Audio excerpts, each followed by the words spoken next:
burkinabés. Bravo au pays des hommes intègres qu'est le Burkina Faso. Nous sommes fiers de vous. Nous retrouvons l'enthousiasme qu'on avait au temps de Sankara et qu'on a eu après lui. Et on se disait, est-ce que ça va revenir encore?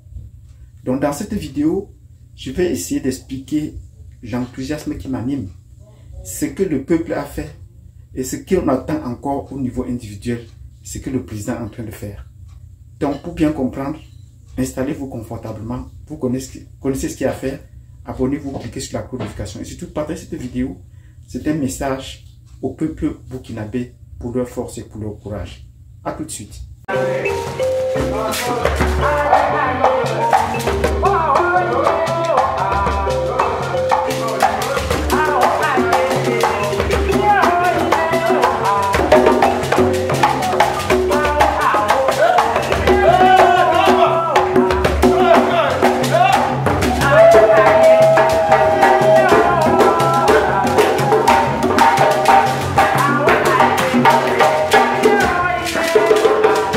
Bienvenue dans cette vidéo où nous disons bravo au peuple burkinabé. Au peuple qui a su motiver son président à pouvoir prendre des décisions qui sont justes pour le peuple. Ce n'est pas le peuple qui gouverne, comme certains pourraient le penser. Non, ce n'est pas le peuple qui gouverne. Mais le peuple, au moins, l'initiative explique les choses et démontre les choses. Qu'est-ce qui se passe en fait au Burkina pour que nous souhaitons beaucoup de courage? Le peuple a manifesté et demandé le départ des Français. Mais le peuple, dans la masse, comme on dit, ne réfléchit pas, ils s'agissent, ils manifestent. Et ils ont demandé un départ de 72 heures des Français. Mais ne connaissant pas tous les contenus diplomatiques ou des relations géopolitiques qui y a entre le Burkina et la France, le président a dû revoir sa copie. Et nous disons bravo, capitaine. Parce que nous allons toujours faire un rapprochement avec le cas du Mali. Contrairement au cas du Mali, le seul coup de fil que le président malien a eu avec Macron, c'était de lui demander de relire les accords. Et on lui a proposé la lecture des accords, ils ont mis sous le tiroir. Au Burkina, les choses ne sont pas passées comme ça. Nous le disons encore une fois de plus, bravo et toutes les félicitations. Le peuple a manifesté, vous avez entendu la voix du peuple. Mais diplomatiquement ou techniquement, ça ne pouvait pas se passer comme le peuple choisissait.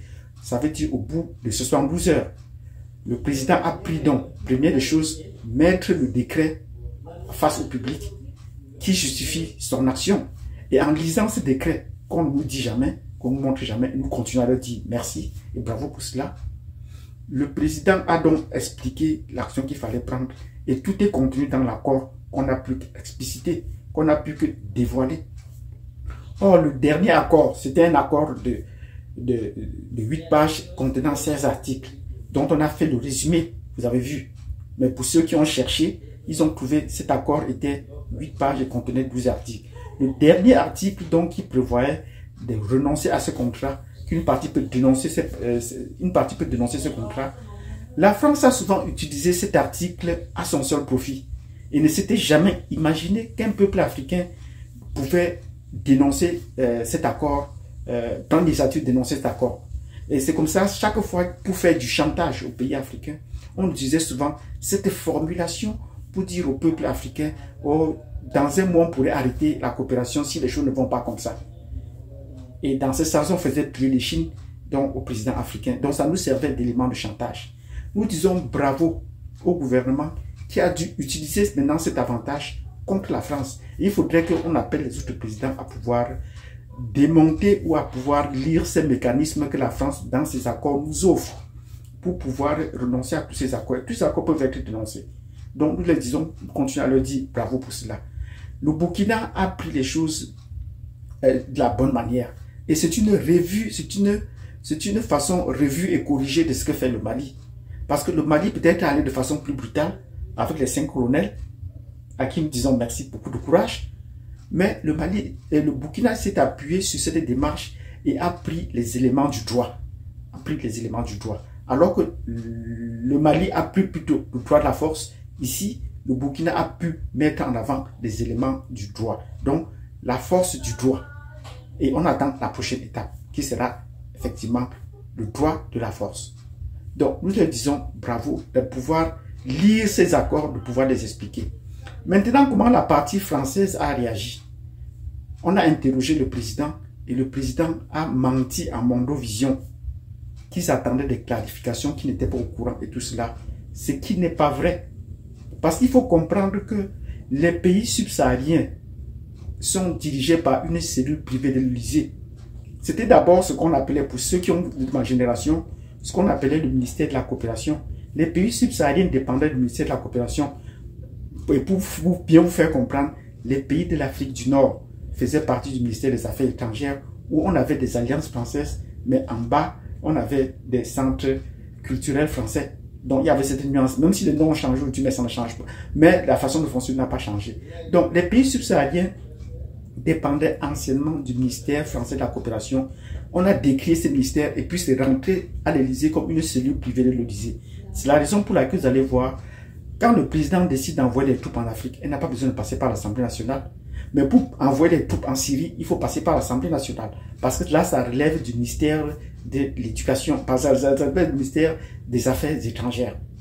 Depuis peu, la formulation a changé. On voit le ministère des Affaires étrangères français s'intéresser aux affaires de coopération, mais c'est directement de l'Élysée que tous ces problèmes de l'Afrique subsaharienne sont résolus.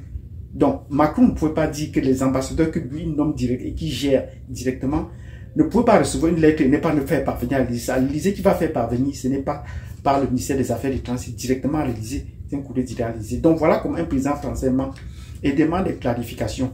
Qu'est-ce qui n'a pas été clair dans la lettre française? Vous voulez qu'on vous explique en une autre lettre? Qu'est-ce qui n'a pas été clair? Les choses sont dites, ont été claires.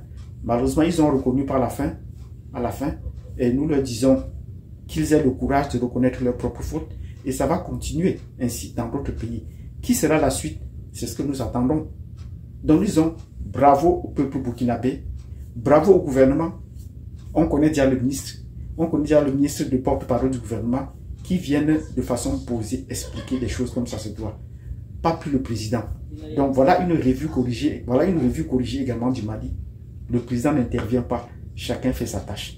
Nous attendons que les peuples africains suivent cette démarche. Et pour ce qui reste à suivre, et ça c'est la quintessence de mon message aujourd'hui, cette vidéo, c'est qu'un message au peuple burkinabé. Vous avez lancé un cri, le président a compris et a pris l'initiative de pouvoir mettre en avant ce programme, de mettre fin aux accords de coopération militaire de 2018 avec la France. Est-ce que la France va donc partir du Burkina Faso et de l'Afrique en général? Nous pensons que non, au regard de la situation géopolitique et du climat international. La France ne partira pas. Ce n'est qu'une bataille, ce n'est pas encore la guerre tout entière. Pour que la France quitte, il faudrait des actions encore que le peuple doit mener.